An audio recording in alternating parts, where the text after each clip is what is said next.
Sidna Abdullah raina Ibrahim nu katiluna eta nu genep putrana Siti Khadijah ibuna. Sidna Ibrahim ibuna Maryah jenenganana istri ti Mesir asalna tah kitu turunanana. Putra nu pameget kabeh pupus keur aralit keneh nu istri caroge nate para sahabat nu soleh. Siti Zainab carogena Abdul Asjenenganana Siti Ruqayyah carogena Sidna Utsman mimitina. Geus Siti Ruqayyah hilang anjeunna turun karanjang. Ummi Kulsum putri lenjang ditikah gentos nu hilang. Caroge Siti Fatimah Sidna Ali nu katelah Bakaromallahu wajhah anu kamasyhurkeun gagah. Ari putu Kanjeng Nabi 8 pameget istri Siti Umamah jeung Ali Siti Jenab kawarti. Ari Sidna Abdullah mah putu ti Siti Ruqayyah putu ti Siti Fatimah aya 5 kabeh nama. Tilu anu pamegetna Sidna Hasan kakasihna Sidna Husain kaduana Sidna Muhsin katiluna. Ummi Kulsum nu istrina ka Sidna Umar nikahna Siti Zainab kaduana nurut unggeling waktosna. Urang kudu cinta ati katurunan Kanjeng Nabi.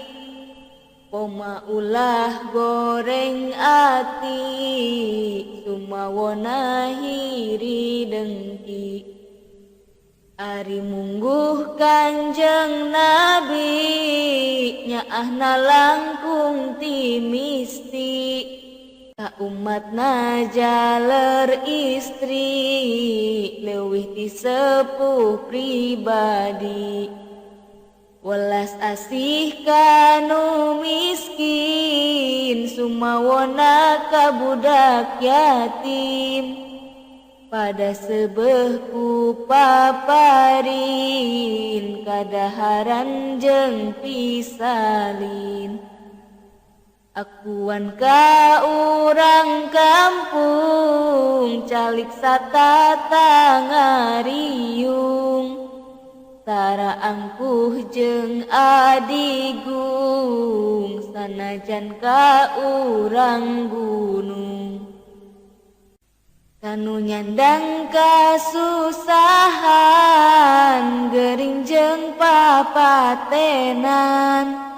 Ngalayat sarta ngubaran ngajajabkeun ka kuburan.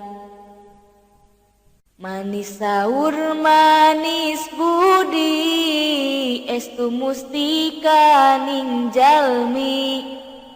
sajagat mo mendak deui sae rupi jeung parangi rarailir bulan purnama halisna lir katumiri waos lir intan biduri salira harum wawangi estu kersaning pangeran lain sengit diminyakan karinget pada nandean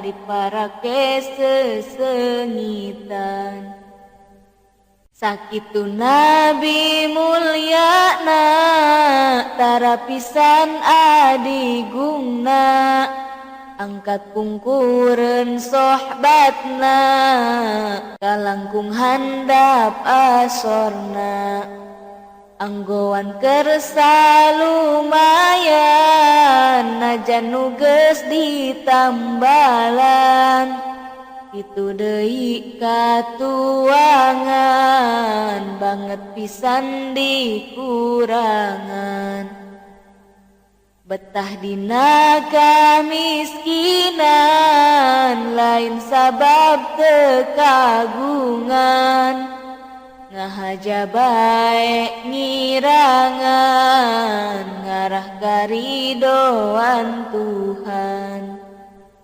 pirang-pirang mukjizatna tawis kanabiannana Quran nu nomer hijina mukjizat nu pangmulyana tangkal nu perang dauna sisiram tilas abdasna ngadadak loba buahna sarta hirup satuluyna domba nu begang kuruna sarta nalapet susuna diusap ku pananganna ngadadak juuh susuna dina hiji waktos deui sohbat kakirangan cai teras bae Kanjeng Nabi mundut cai anu kari caingan saketel pisan taya deui anu lian Nabi neuleumkeun panangan dumadak tuluy manceran cai mancer loba pisan kaluar tina panangan sela-sela ramo pisan cukup ku jalma rebuan kacatur hiji badawi ngadoja ka Kanjeng Nabi nitah nyaur tangkal kai sina ngomong cara jalmi tuluy tangkal teh disaur harita ku Kanjeng Rasul tangkal datang ngagulusur akarna teh digugusur ngadeheus ka Kanjeng Nabi uluk salam cara jalmi sanggeus kitu balik deui ka tempat asalna tadi badwingan kantun heran ningal eta kaanehan tuluy bae asup Islam kana bingangkeun panutan saliyana loba deui mukjizatna Kanjeng Nabi mun diwincik hiji-hiji keur nulisna moal mahi. He Allah nu sifat Rahman, abdi sadayana iman, teu aya deui pangeran lian titi anjeunna pisan.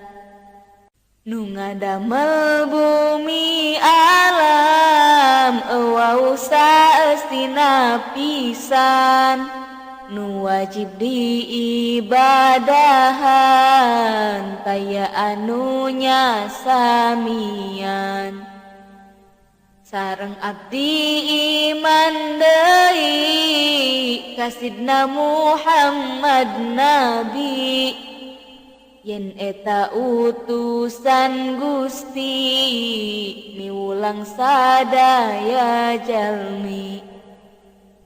Nu sifat kapercayaan bijaksana tur budiman, bener unggal sasauran najan saur kaheureyan. Ngajembarkeun Kanjeng Nabi teh ka jalma sadunya kabeh, dawuh pangeran nu soheh nu wajib diturutna teh. Hormat urang ka anjeunna dina mangsa jumenengna, sareng sabada wafatna eta teu aya bedana. Duh Gusti junjungan abdi Sidna Muhammad Habibi, pamugi salira nampi kanu hina diri abdi. Abdi umat akhir zaman anu banget panasaran, horeng tepang ngadeuheusan sejatumut serah badan. Di yaumil akhir pamugi abdi sing janten ngahiji, sareng indung bapa abdi ngiring Gusti ka sawargi. Allahumma